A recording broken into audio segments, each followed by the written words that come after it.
C'est la plus haute juridiction internationale, la CPI, la Cour pénale internationale, a émis des mandats d'arrêt la semaine dernière contre le Premier ministre israélien Benjamin Netanyahou, son ancien ministre de la Défense Yoav Gallant et le chef de la branche armée du Hamas, Mohamed Daif.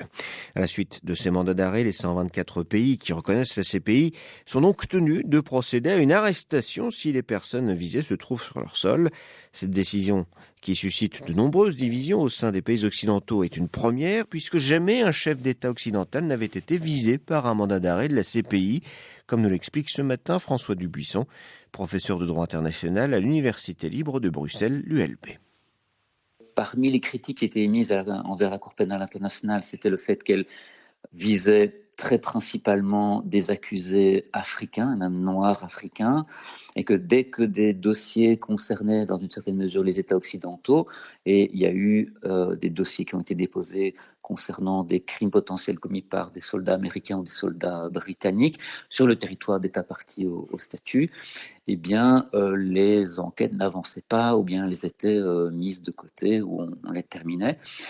Et donc évidemment, le dossier palestinien, de ce point de vue-là, présente une symbolique extrêmement importante. Ça fait maintenant 15 ans que la Palestine essaye d'activer la compétence de la Cour pénale internationale. Ça s'était déjà manifesté par l'ouverture d'une enquête formelle en 2021 et puis maintenant par l'émission de ces mandats d'arrêt.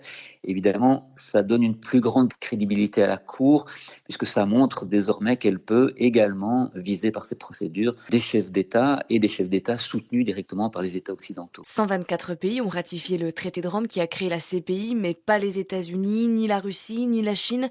Quelle peut être finalement la portée de ces mandats d'arrêt quand ces poids lourds ne sont pas à bord ? Il y a toute une partie des États qui sont hors du système de la Cour pénale internationale. Ça veut dire que eux, ils n'ont pas sur le principe d'obligation de coopération et donc d'obligation de mettre en œuvre les mandats d'arrêt. Et évidemment, un État comme les États-Unis a dit tout le mal qu'il pensait de ces procédures devant la Cour pénale internationale.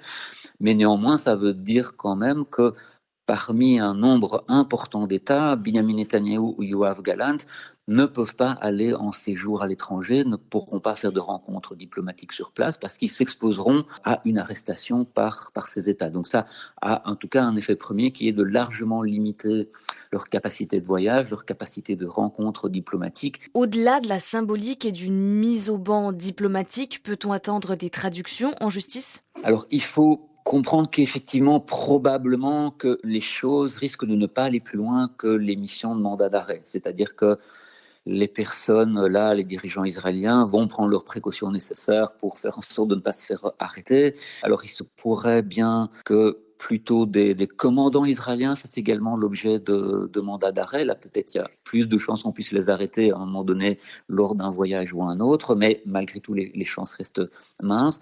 Donc, c'est clair que, en tout cas, un des objectifs poursuivis, notamment par la Palestine lorsqu'elle a rejoint la Cour pénale internationale, c'était d'avoir une ouverture d'enquête et d'avoir l'émission de mandats d'arrêt avec des mises en accusation formelles qui renvoient à des crimes commis dans le cadre de l'occupation israélienne plus généralement.